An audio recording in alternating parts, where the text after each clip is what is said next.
দাবি আদায়ের অ্যাকশন।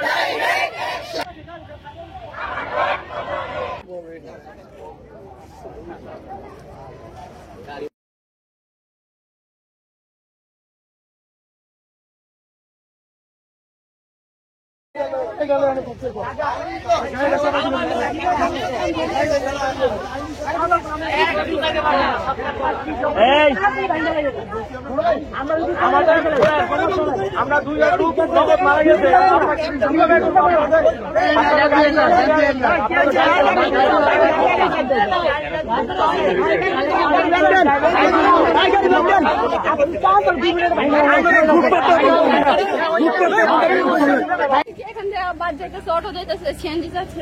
আমরা 5-6 জন একসাথে পার হইতেছি। 5-6 জনের ভিতরে আমরা 2 জন সামনে গেছি, 3টা লোক পিছনে ছিল, আমাদের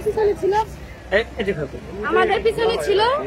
পরে পিছন থেকে একটা ট্রাক এসে মারিয়ে দিছে। একটা মেয়ে মারা গেছে, জায়গায় মারা গেছে। একটা মেয়ে মারা গেছে। পরে একটা ছেলে দাঁড়াইতে মানে গাড়িটা স্লো করতে চাইছে। স্লো করতে গিয়া ওই ছেলেটা মারিয়ে গেছে। মানে দুইটা মেয়ে দুই পাশে পড়ে গেছে। একটা মেয়ে লোক গাড়ির ওই চাকার পাশে পড়ছে, আরেকটা মেয়ে লোক এই পাশে পড়ছে। মানে দুই পাশে পড়ছে। আর ছেলেটা গাড়ির সামনে দিয়ে আটকে গেছে, ছেলেটা মাইরে হয়ে গেছে। গাড়িটা এই জায়গায় স্লো করছে। স্লো করার পথে পুলিশে ডাকা হয়েছে। অনেকক্ষণ বলা হয়েছে যে এখানে কি কোনো পুলিশ নাই, এখানে মেয়েদের রক্ত বাইসে গেছে, এখান থেকে গাড়ি যাচ্ছে। আমরা বলছি যে গাড়িগুলো থামান, কেউ গাড়ি থামায় নাই। পুলিশটা ডাকছি যে এখানে কি কোনো পুলিশ নাই, পুলিশ আসলে তো অবশ্যই থামবো। বললাম যে এখানে কি কোনো পুলিশ নাই। পুলিশ এখান থেকে এই কথা শুনে ওদিক চলে গেল যে 7:30 দিকে দোকান এখানে এটা বন্ধ করে দিল। বন্ধ করার পরে এরা কি করছে, আয়শা বলতেছে যে এখানে কি হয়েছে।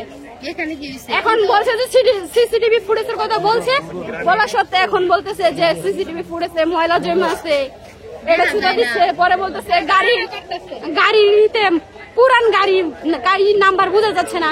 আমি দেখছি হেরা এটা না দেখো, সামনে যে সিসিটিভি ফুটেজ ছিল না, ওই ওভার ব্রিজটা উঠছে। ওভার ব্রিজে তো অবশ্যই সিসিটিভি ফুটেজ আছে না, ওই জায়গায় চেক করলে পাইতো না। হ্যাঁ গাফিলতির কারণে আজকে অবস্থা, রাস্তার অবস্থা।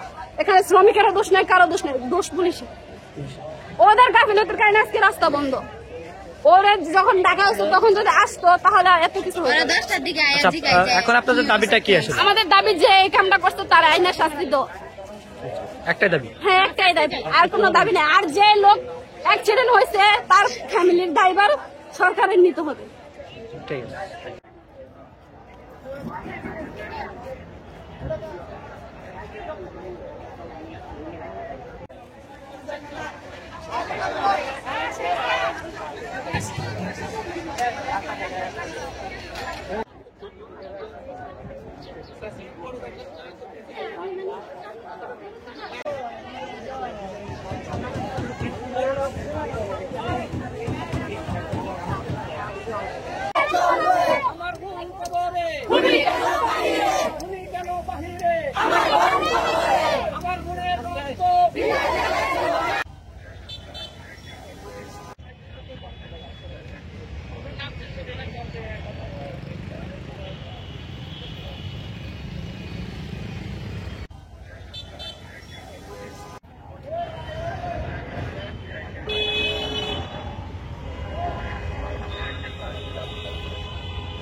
ছোট ভাই বোন আছে, এমনও তো হইতে পারে যে ওর টাকা দিয়ে ওর সংসারটা চলে। আজকে যে ও মেয়েটা মারা গেছে, এখন ওর ফ্যামিলিটা কে দেখবে বলে?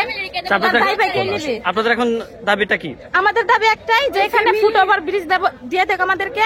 আর যতদিন ফুটওভার ব্রিজ না দিবে ট্রাফিক পুলিশ আমাদের নিজের হাত ধরে আমাদেরকে রুট পারাপার করে দিবে। কেন উনি এখনো আসেনি? পুলিশ কর্মকর্তা লোকেরা বলছে এখন বলতেছে যে ক্যামেরাতে ময়লা পড়ছে, এটা ওইটা এগুলো বলতেছে। তাহলে অবশ্যই বলা, কারণ মানে পুলিশের টাকা হয়েছে, তার পুলিশে আমাদেরকে এসব কথা বলতেছে।